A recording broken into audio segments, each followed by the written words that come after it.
So our speaker tonight is Rebecca Poulson. She is an artist here in Sitka, the publisher of the Outer Coast Calendar of Art and Poetry.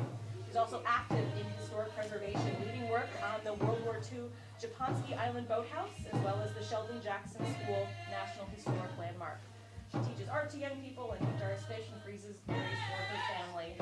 And she's also on the board of the Alaska Historical Society, and in 2016 was appointed to the Alaska Historical Commission. She's also written, directed, and created sets for various theatrical productions here in town.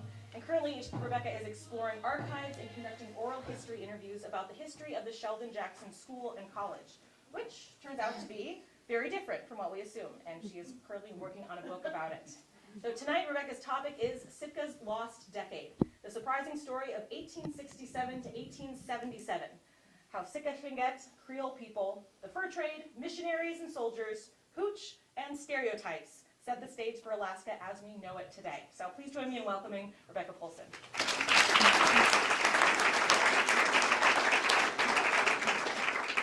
The transfer of Russia's possessions in Alaska from Russia to the United States here in Sitka on the afternoon of October 18th, 1867 is probably familiar to most of us.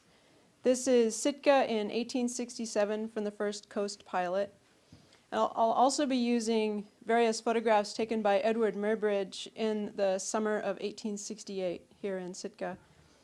Sitka was a sleepy headquarters of the Russian-American Company, which governed Russia's American colonies.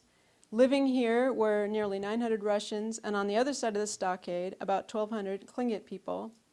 On October 9th, the sidewheel steamer John L. Stevens had arrived in port carrying 263 Army soldiers, plus officers and civilians. The United States and Russian commissioners arrived on the USS Ossipee on October 18th, having taken the inside route for the sake of General Rousseau, who was sick. Also in port were the USS Resaca and Jamestown in Sitka since September 11th in Alaska to sanitize their ships after problems with yellow fever in Panama. The U.S. revenue cutter... Oh, there we go. That helps. The U.S. revenue cutter Lincoln on a cruise to survey Alaska, 5 Russian-American company ships, and 2 U.S. trading vessels. A number of American speculators and merchants were in Sitka anticipating a frontier boom, as had happened again and again in the rapid American colonization of the western states.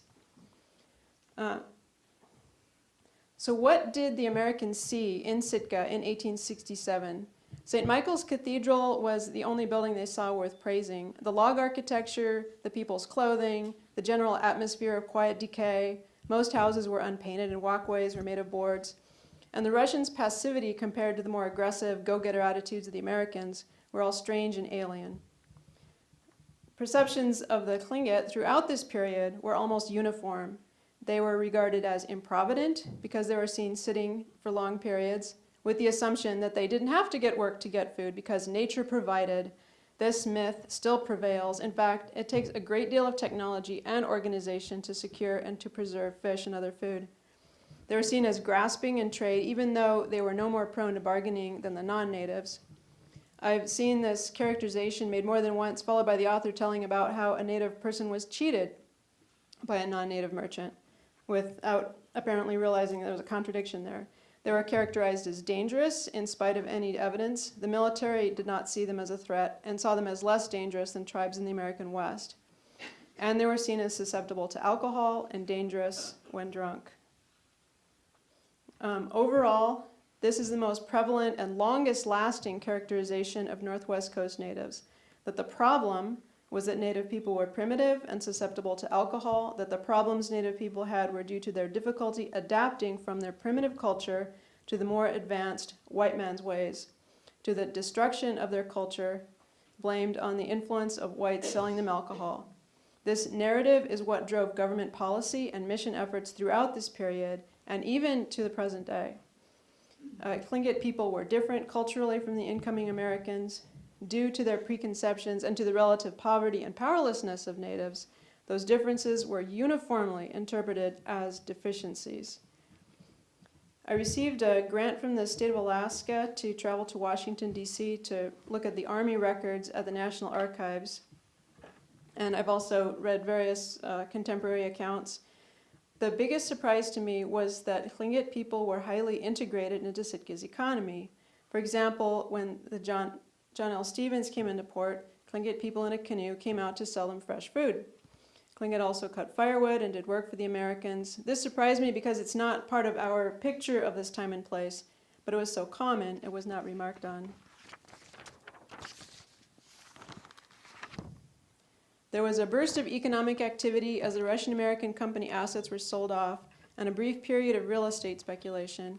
A city government was formed in December 1867. The transition was anything but smooth. This was immediately after the Civil War. The Army personnel were veterans or young recruits, including many immigrants.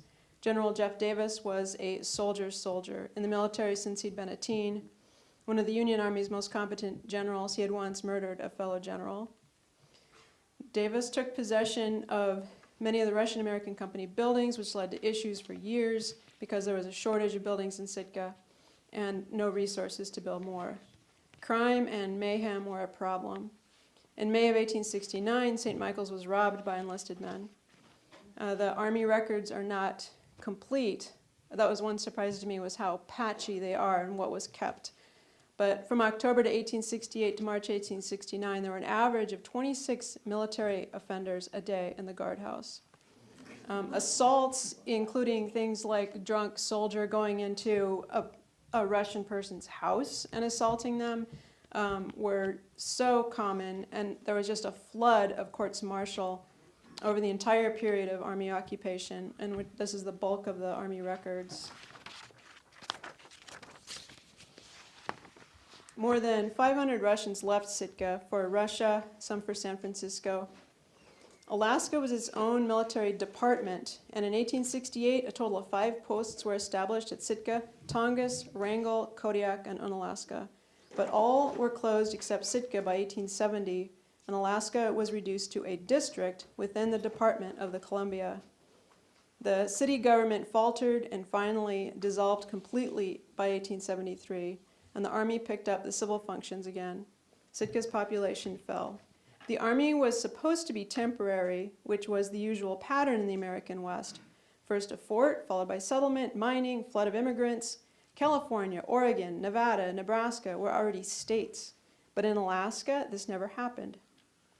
Once the Russian-American company assets were sold off by early 1869 and throughout the Army period, the Army was virtually the only economic activity in Sitka. Other than the Army payroll, there was the customs employees, also reduced to a handful by 1870. There was a once-a-month mail steamer, but it was only there because it was subsidized by a post office contract. Poverty in Sitka was severe. In 1870, the Army was giving rations to nearly half of the Russians in Sitka to avert starvation.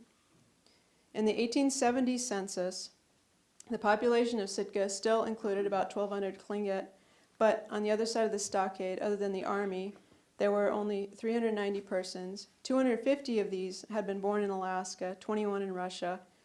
Most of these were Creole, people descended from Russian fathers and Alaska Native mothers. They called themselves Russians, which I will do as well.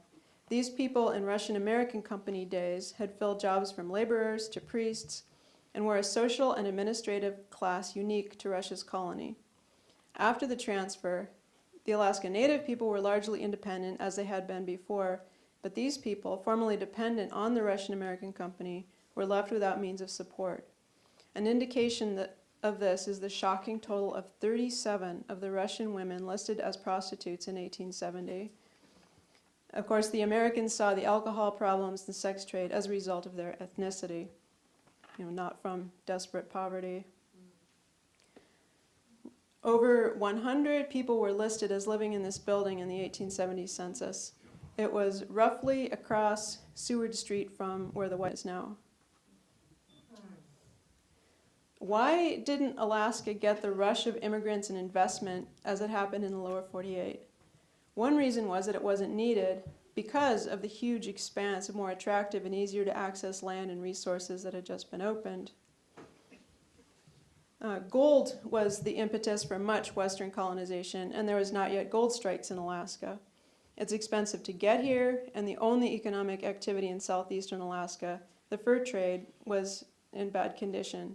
This was partly due to supply, but even more due to a national recession, the long recession of the 1870s, which extended to Europe as well, which depressed the fur market. In addition, there was no law in Alaska.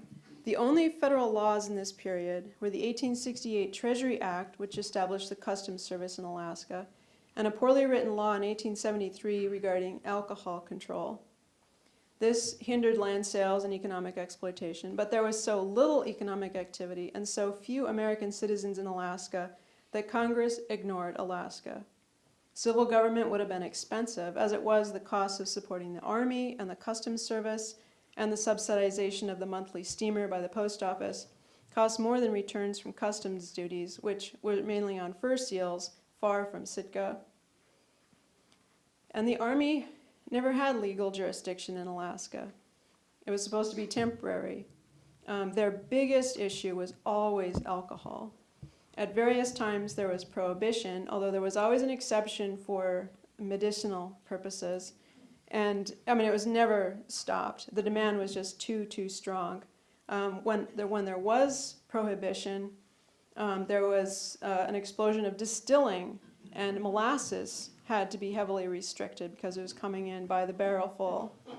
And you probably know the origin of the word hooch is the name for Angoon, hoochnuwu. Trivia. And by all reports, it was nasty stuff.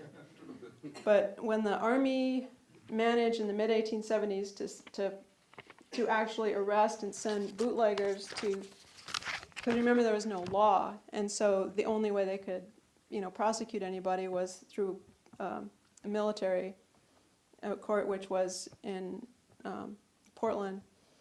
They managed to send some bootleggers to San Francisco for trial, but the court decided the Army didn't have jurisdiction to do this and threw it out.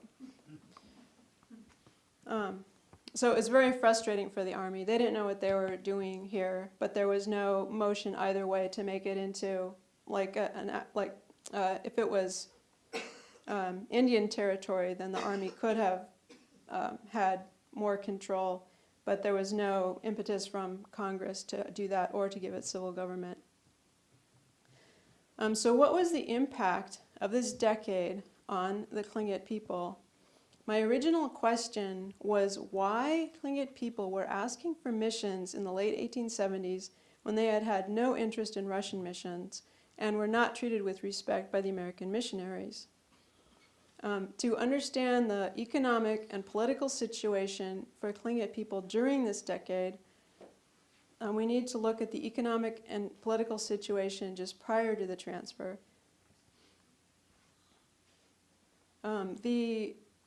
There was a robust trade network on the northwest coast before European colonization, coming together at a huge annual market at the Dalles on the Columbia River. In 1778, Captain Cook's last expedition traded for some sea otter garments at Nootka Sound, which turned out to be worth a fortune in China. Cook's journals were published in the mid-1780s, and the rush was on.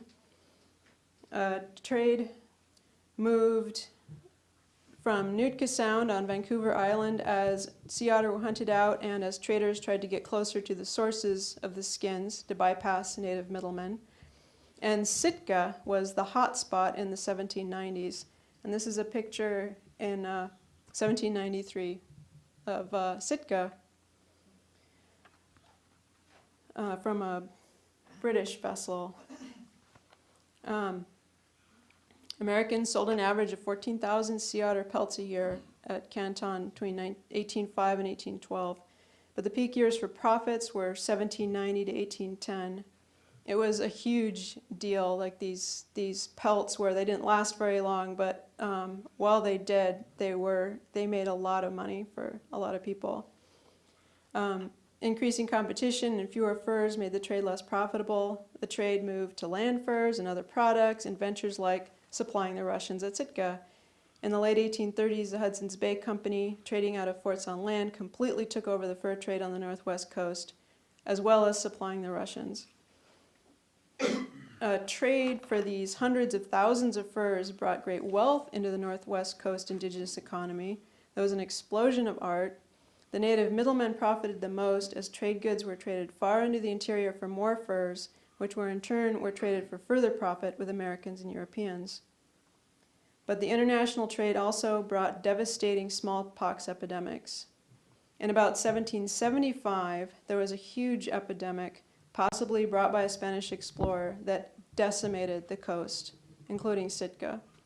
There were further outbreaks in 1802 and another very bad epidemic in 1836-37 and another in 1862, which killed most of the Haida people, plus other diseases like syphilis and tuberculosis killed a majority of the people here. It's hard to overestimate the impact the repeated decimation of the native people must have had. And the impact of disease is probably the overwhelming factor in the loss of native power across the continent.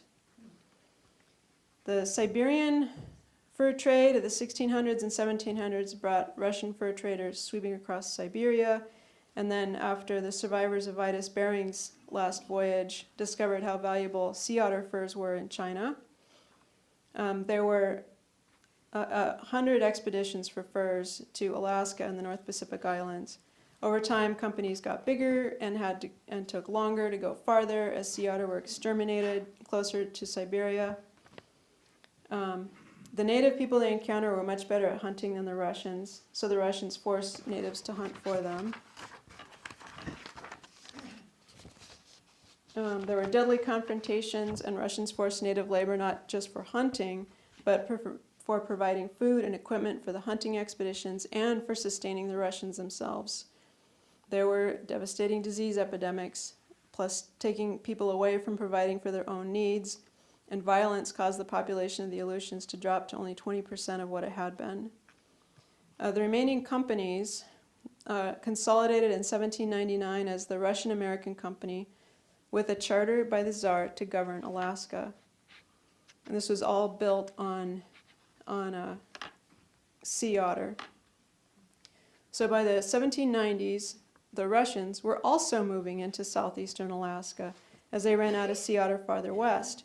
They brought fleets of hundreds of native hunters in bidarkas or kayaks. Alexander Baranov, who was the manager of the Russian-American Company, when it was formed in 1799, became the first governor of the Russian-American colonies. He wrote that the southeastern Alaska sea otter belonged to Russia and that the Americans and British trading with the Tlingit had no rights to them. And this is why Sitka was important to the Russians, because there happened to be sea otter here, and Baranov wanted to take it from the Americans. Baranov established a fort at Old Sitka in 1799, and it seems, so the Russians and their native hunters took thousands of sea otters in southeast Alaska, mainly near Sitka, between 1794, when the Russian ship Phoenix built at Seward with 170 bidarkas, took 2,000 otter just at Yakutat. The first hunting expedition to the Sitka area was in 1796. Baranov established a fort at Old Sitka in 1799, and it seems remarkable that they could establish a base for hunting sea otter, which would have diverted the profits from those skins from their rightful owners. Russians took 1,800 furs and their hunters took 1,800 furs in 1799, in spite of the loss of 115 native hunters from paralytic shellfish poisoning at what's now called Poison Cove. In the year 1800, they took 2,000 sea otter, and 1801 4,000 sea otter just in the Sitka area. Sitka's harbors also had British and American ships trading from the Tlingit at this time. The Russian allied hunters taking thousands of sea otter from the Tlingit waters, in addition to insults and abuses, led to a multi-clan alliance of Tlingit to destroy the fort in 1802. Sitka, and this is also probably a very familiar story to everyone, was established on the site of New Klein, the Tlingit, the Kikseti fort, which is now downtown Sitka, in 1804, following the Battle of Sitka at Khazdahin, or Indian River. And also, this is probably well known to everyone. The battle could easily have gone the other way, but the Russians had the naval ship Neva, and the defending Kikseti lost a canoe of gunpowder and several young leaders in an accidental explosion. And Baranov had also retaliated by burning houses and doing other vandalism against the other clans who had participated in the 1802 sacking of the old Sitka fort, which probably discouraged potential reinforcements. The Kikseti clan and their relations made a strategic retreat, but that was the end of Russian hunting in southeastern Alaska, although Baranov reported 500 furs from 1804-1805. The sea otter were largely hunted out by 1820, and by the early 1830s, Russians saw they were driving sea otter and fur seal, they had discovered the Pribilof Islands, to extinction, so they began conservation in areas they controlled in western Alaska. They did not control southeast Alaska. In southeastern Alaska, the Russians purchased sea otter furs from the Tlingit. The Russian-American company was dependent on the fur trade. After the sea otter were hunted down, the fur trade wasn't that great. They tried to diversify, but could not. Expenses grew as the company supported retirees and widows, and it was always expensive to supply the colonies. The sad state of the fur trade is part of why they sold out. By the time Russia sold to the United States, they were losing money. Their major income came from furs, primarily the fur seal, from the ice trade, which is selling ice to California, and from the markup on goods they sold to their own employees. The lack of resources and manpower meant that the Russians never controlled southeastern Alaska in spite of their occupation of Sitka from 1804 to 1867. They depended on Southeast Alaska natives for food and bought tons of halibut, potatoes, berries, and game. In the 1840s, the Tlingit sold an average of 150 sea otter a year to Russians, but after 1851, they took them all to the newly established port of Victoria, British Columbia, to trade because they got better goods than the Russians had. The regional economy was still the fur trade, but carried on by native people trading with and working for the British in Western Canada and Americans in Washington territory.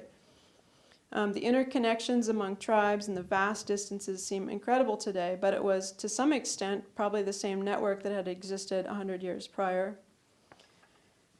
The Tlingit were not only providers and consumers of goods, but were middlemen in trade with other natives, and key were the trade routes to the interior at the Stikine and the Chilkat, which were tightly held clan monopolies. After a short period of great wealth, the sea otter were gone. After that, the trade was in land furs, which were not as profitable. By the 1830s, changing fashions and social disruption in Europe meant there was a smaller market and lower prices. Due to hunting pressure, there are fewer fur-bearing mammals of any sort, and the Hudson's Bay Company was relentless in eliminating the indigenous middleman and building forts closer and closer to the source of supply, meaning less of the profit for native people. Then, with the transfer, American traders were everywhere, buying and selling direct to the consumer. American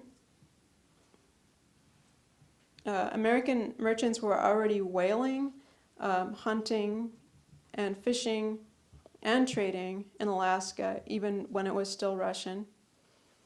Tlingit control of the Stikine River, which they had defended in 1838 by burning down a Hudson's Bay Company fort inland, was weakened by an 1862 gold strike in the interior, and then completely destroyed in the 1872 Cassiar gold rush, which was in Canada, but the Stikine was the way that they got to it. In an 1870 report to Congress, Frank Mahoney, a Sitka businessman, writes that on Kuyu and Kuprianof, the natives, quote, catch some furs, besides trading with some of their neighbors. Their trade has fallen off considerably since the occupation of the territory by the Americans. They formerly were in the habit of getting their trading goods from small crafts from Victoria, but at present the Indians north, south, east for 200 miles either come to Sitka or get their wants supplied by the small crafts that load or are owned by Sitka merchants. And much of the trade in Alaska in the 1870s was in alcohol. I believe that this is similar to the problem now with drugs in depressed American towns, the result of impoverishment, lack of hope, and in the case of Alaska, related perhaps to the devastating losses from disease and this loss of power. And then some of the power changes from the Russian to the American. When a Russian governor allowed relations to deteriorate in the mid-1850s, he was removed.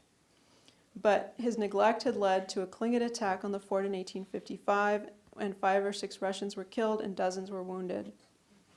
But their response was to blame the governor and to work on diplomacy with the Tlingit. Russian authorities regularly paid natives for injury done by Russians. Overall, the Russians depended on diplomacy, not force, to stay in southeastern Alaska. In 1847, Russian-American company officials even mediated a dispute between the Hudson's Bay Company fort at Wrangell and local Tlingit. And in spite of their efforts, the Russian Orthodox missionaries could not interest many Tlingit people in conversion.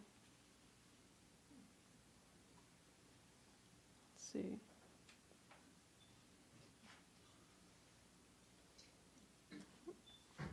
Contrast this with the American response to conflict.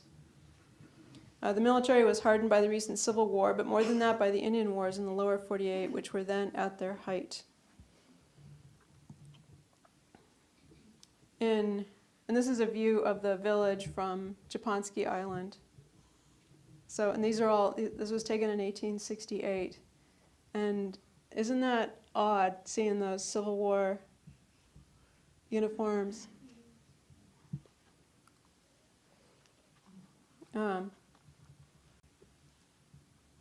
In early 1869, an army sentry killed men leaving Sitka by canoe. This was the result of an incident that resulted when General Davis entertained clan leaders at New Year's 1869, and one was insulted by a guard when he went through the stockade. It blew up into a violent confrontation, and General Davis ended by putting that clan leader in jail. There was an order that people couldn't leave Sitka, but it apparently was not in effect when a sentry killed men leaving Sitka by canoe. Relatives of the men from Cake went to see General Davis about compensation, but he repeatedly refused even to meet with them. These relatives then murdered 2 Euro-Americans at what is now called Murder Cove on Admiralty Island. This resulted in the so-called Cake War in 1869, when the USS Saginaw shelled the 3 villages and burned all the houses but one to the ground, a total of 28 clan houses, many of them 30 or 40 feet square, and destroyed canoes that they found.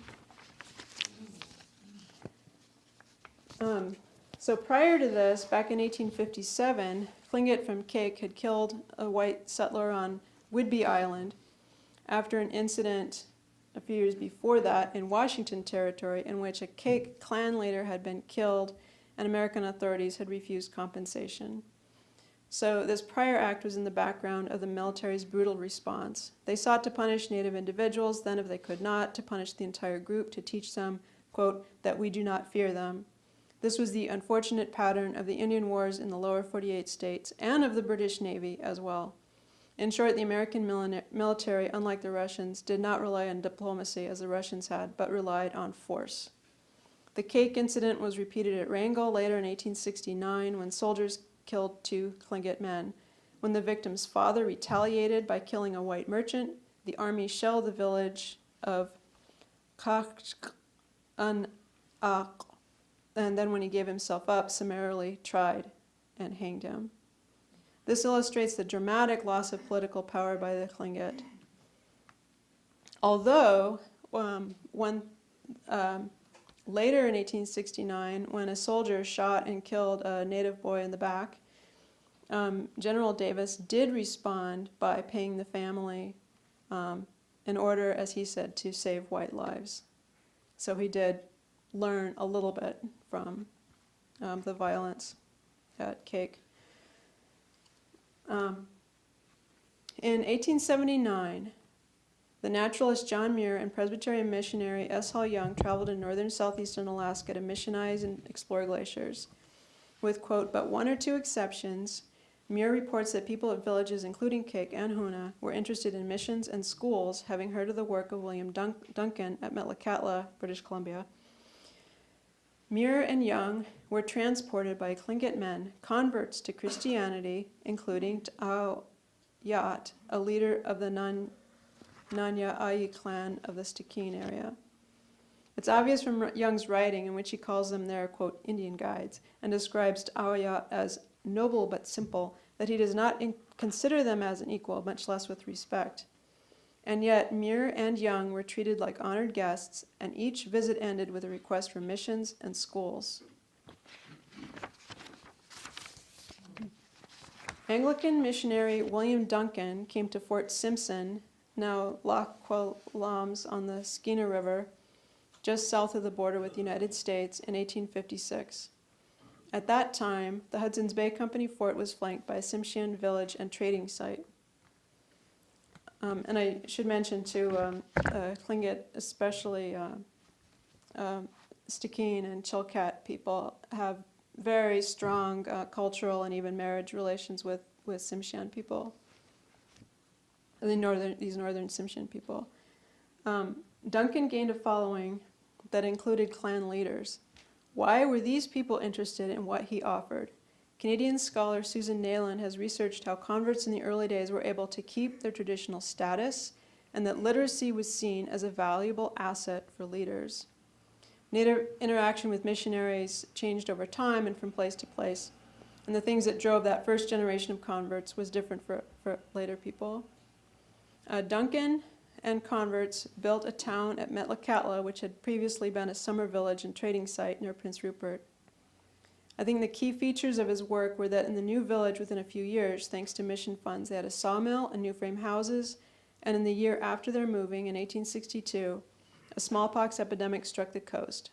Hundreds died at Fort Simpson, and thousands up and down the coast. Through inoculation and the isolation of infected individuals, only a few lives were lost at Metlakatla. In 1874, Methodist missionary Thomas Crosby arrived at Port Simpson. Like Duncan, he fought unsuccessfully against the taking of native land, but more than that, established churches and schools in the villages at the request of the residents. His mission at Port Simpson was itself at the urging of Tsimshian people who had converted to Methodism at Victoria a few years before. These mission efforts included sawmills and eventually a cannery at Metlakatla. In this way, Duncan's and Crosby's missions promised to bring Tsimshian people some measure of economic empowerment that they had enjoyed prior to British colonization. So the desire, and all this that I'm saying now is pure speculation. The desire for missions by the Tlingit, since it was based on the model of William Duncan, could have been driven in part by the poor state of the economy and an effort to get sawmills and other commercial operations of their own and the new prestigious frame-style houses. Anthropologist Errol Krauss visited the Tlingit at Chilkat in 1882 and reported that, quote, after they had gone to church for half a year and sent their children to school, went to the missionary and complained that they had not been rewarded for their virtue and had not received boards to build their houses as the Tsimshian had.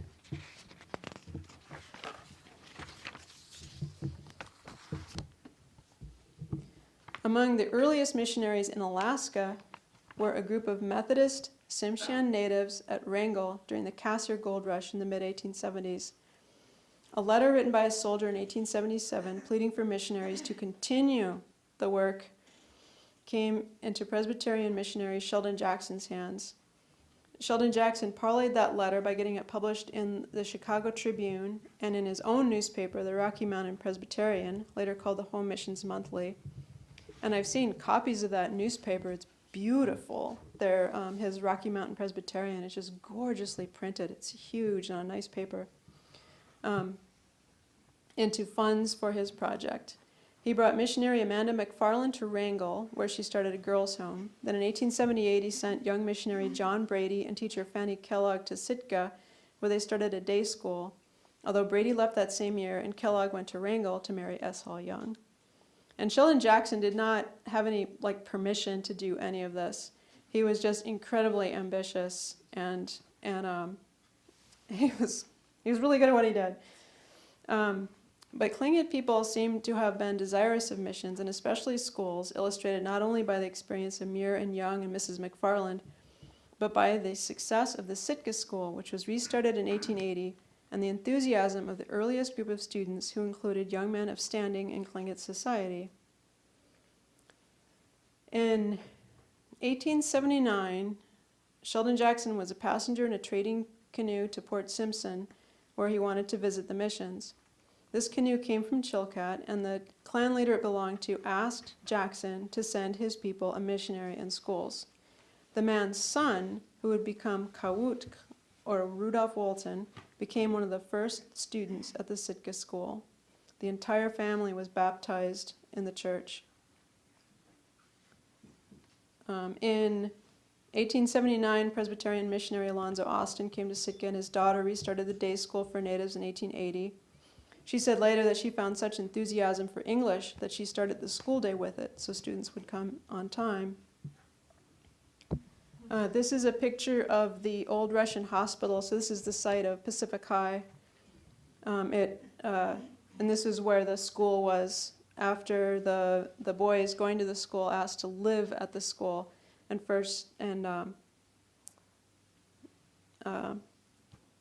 there's another picture of the interior of it, but I forgot to put that in my slideshow.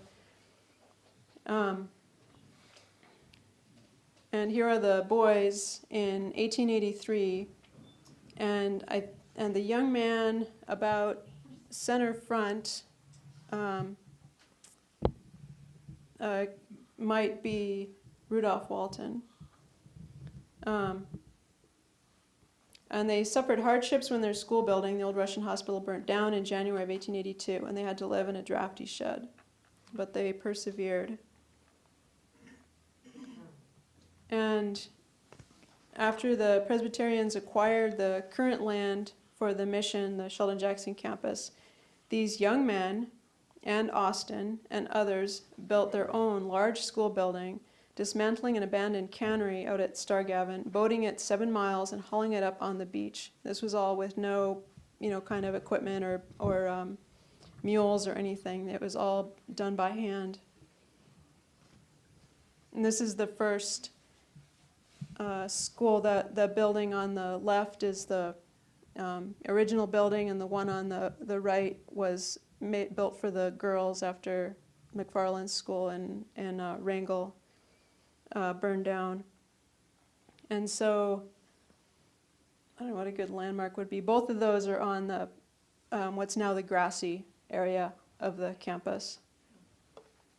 The big building on the left was kind of where there's the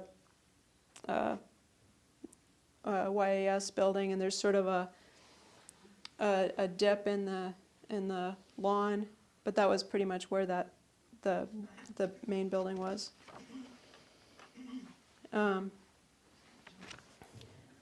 Walton was to become a leader in the Kikseti clan, and another early student, Kadzate William Wells, was a Kluknachati clan heir.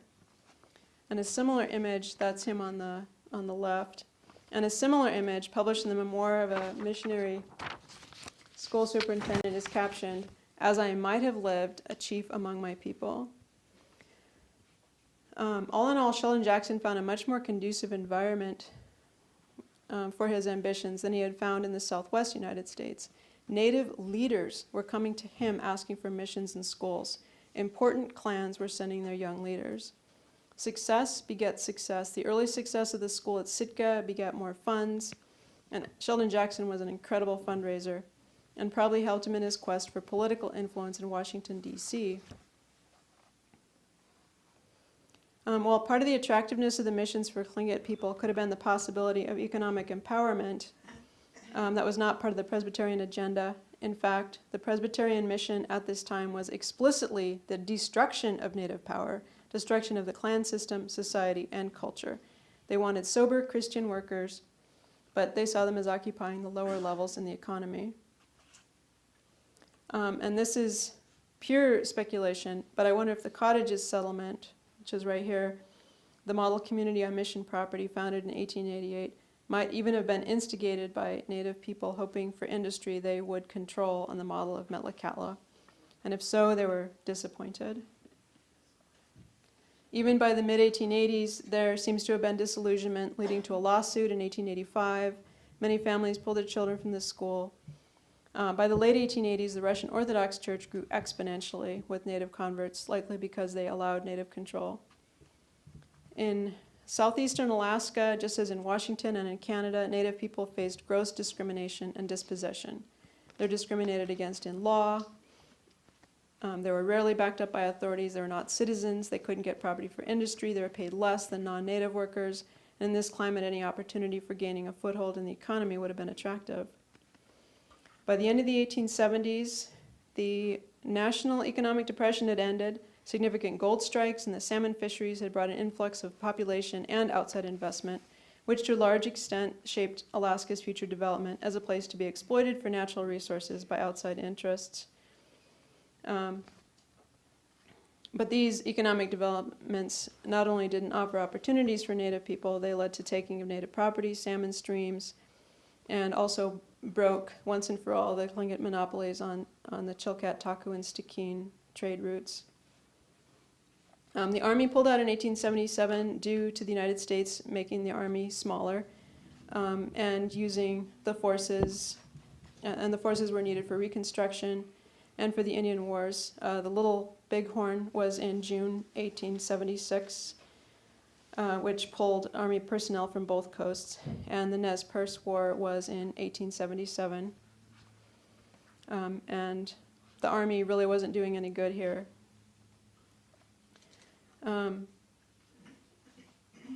And so here, as far as the results of this decade of economic depression, I'm on pretty speculative ground. Another result of this period came to some extent from the response of Native people to the loss of political and economic power by allying themselves with the missions.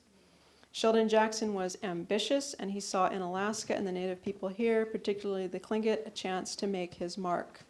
The success of the missions, which was only possible with the active support of certain Tlingit leaders, and the way it fed into the identity of the United States, which in the 1870s was a real watershed for the United States as we reached the limit of the seemingly limitless frontier. It brought him influence in Washington, D.C. at a critical time for Alaska.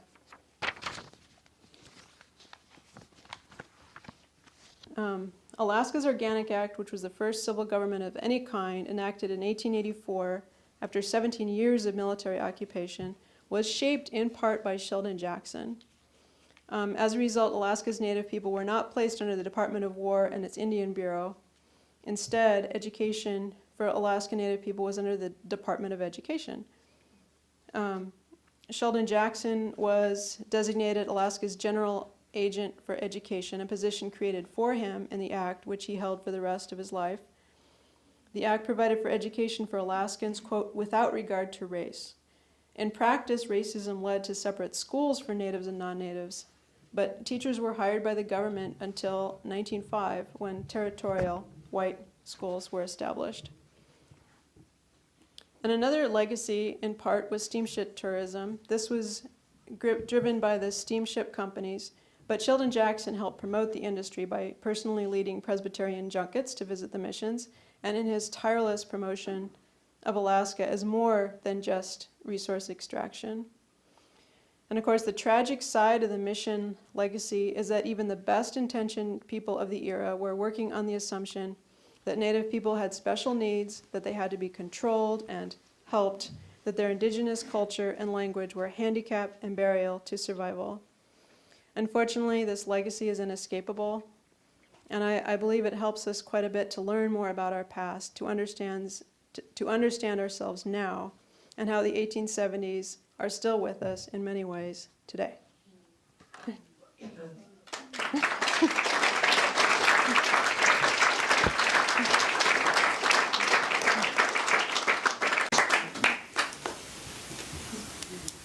So I'll kind of get the lights back up. If anyone has questions for Rebecca.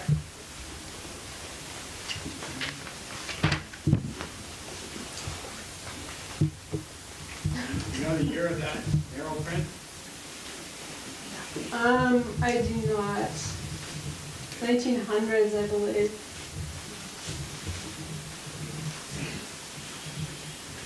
So, when the Russians left, did any Russians remain who were not involved with Native women?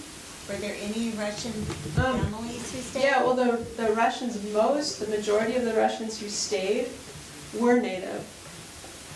They were descended from, like generations before. Okay, Yeah. okay.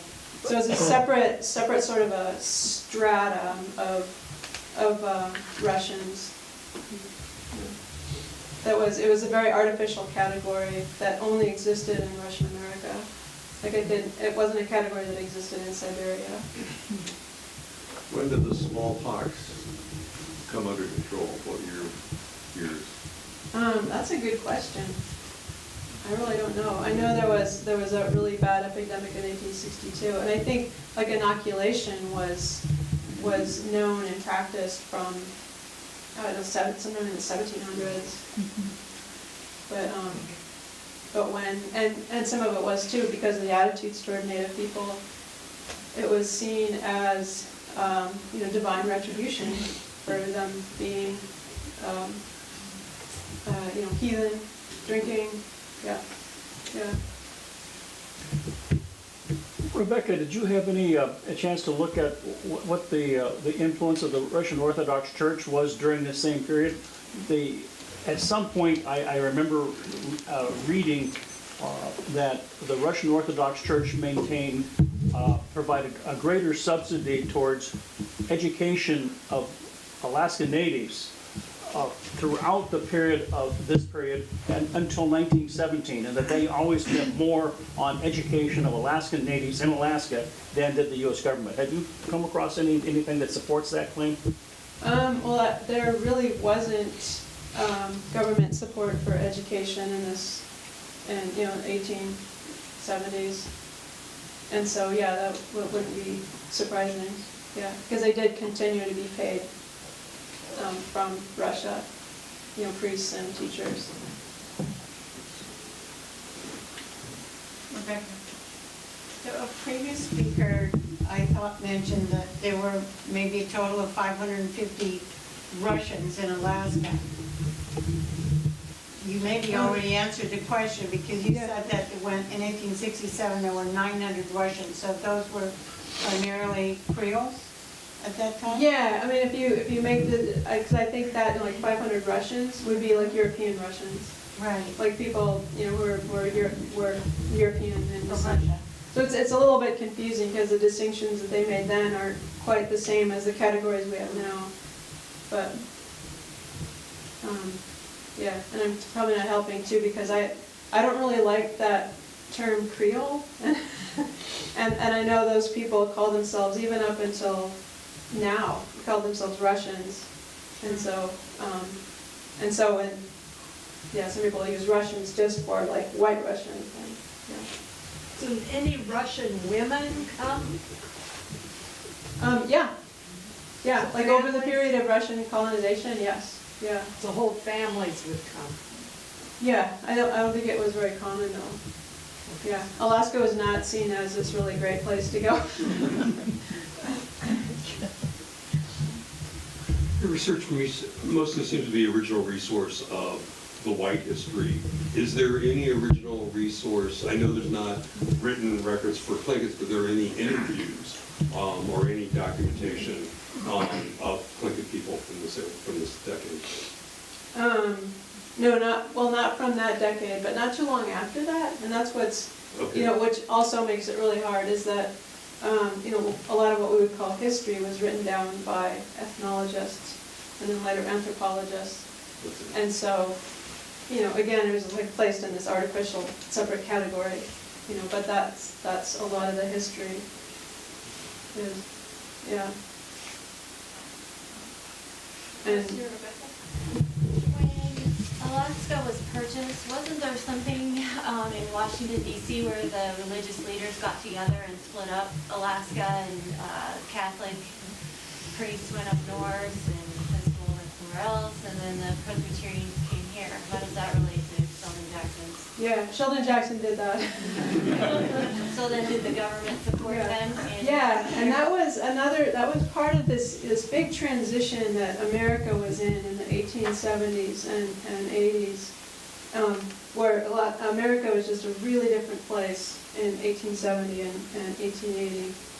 And in the earlier part of that period, Americans were just fine with paying missionaries with government funds to run schools, because it was seen as cheaper, it was expedient, and only later in the period did people, say, what the heck are we doing, and made that separation, so they couldn't pay the missionaries, to teach in remote areas. And that was something and that's a legacy to this day. There was like the Moravians here, the Catholics here, the Presbyterians here. So the Presbyterians were in Southeast and then in the North Slope.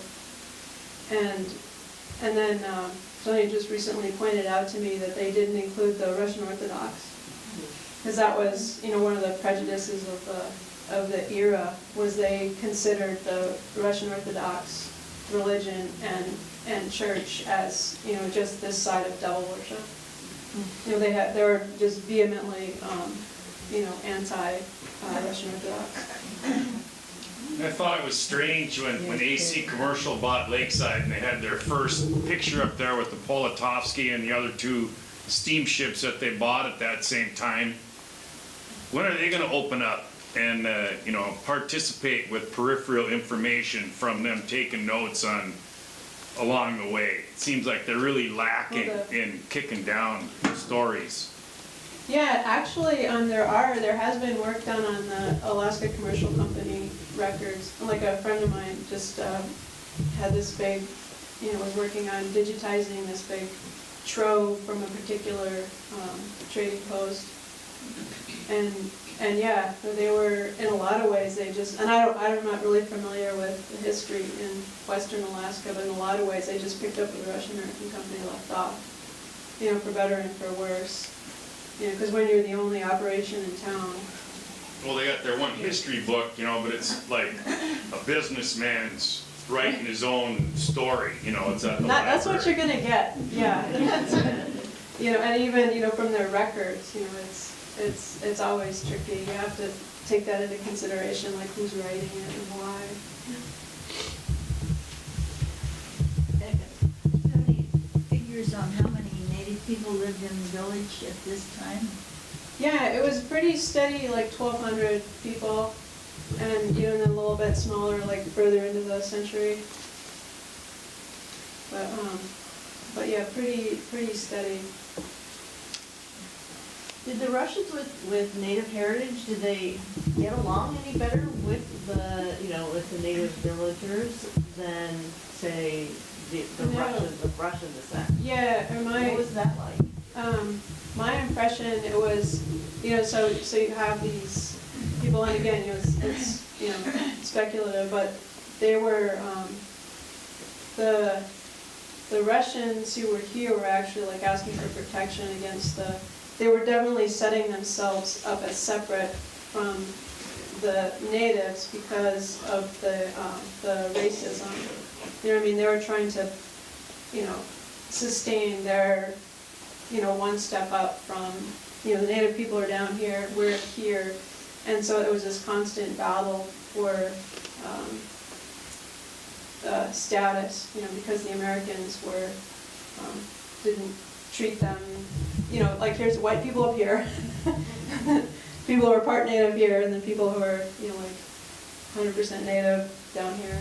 And so, which really is a barrier to people working together.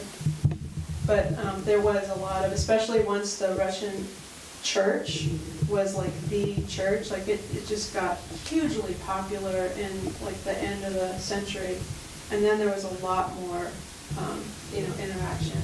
And everyone's, worshiping together and marrying each other. Rebecca, did I understand you to say that the Russian Orthodox Church actually became more popular the longer the Presbyterians were around? Yeah. Or a lot of it was, there's an excellent book called Memory Eternal by Sergei Khan. But it's just a fantastic book. And it's just a history of the Russian Orthodox Church, pretty much in Sitka and also in England. And yeah, a lot of it was a response to the growing power of the Presbyterians and then those, native people who had allied themselves with the Presbyterians.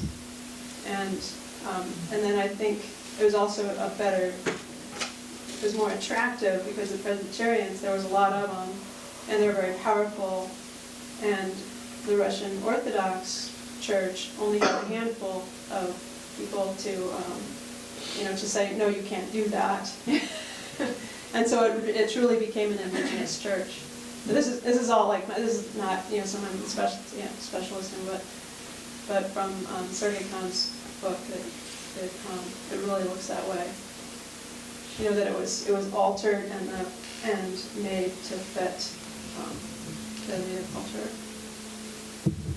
Rich? Any indication of the size of the Tlingit population in Sitka before the 1836 and 1862 smallpox epidemics? It's one of those things, the Russians did do censuses, but I haven't, and I think you probably could find some indications. That's not something I've done. But I know, like, especially the 1775 one was, apparently just, it took out most people.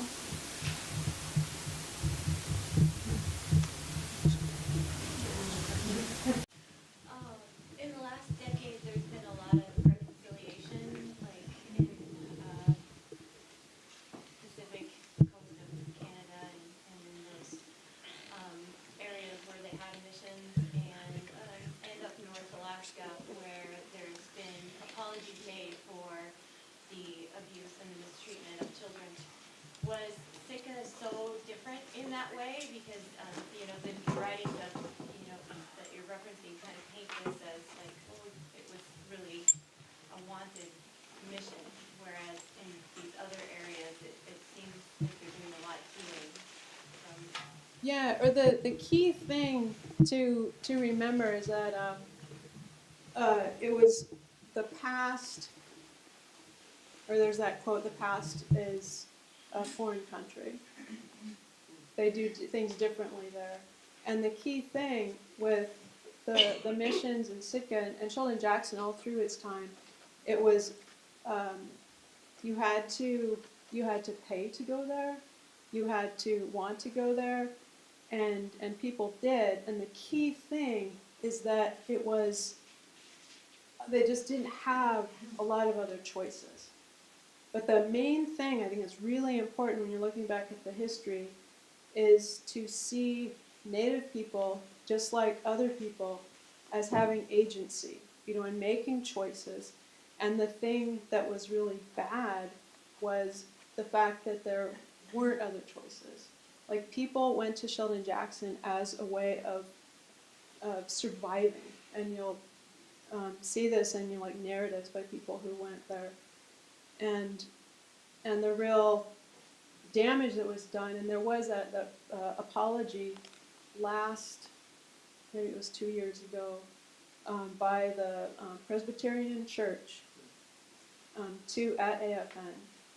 That was extremely powerful because it wasn't about like beating kids or abuse or whatever like that. It was this profound disrespect and lack of acknowledgement of the value of Native culture and language, and that's the real crime. That the missions were participants in, as was the government, as was popular culture, and I think that's what's really, really important when we look at history is to not see it as, oh, these bad guys, good guys, passive, active, but to see that we are part of these, these crimes and these bad things that happen.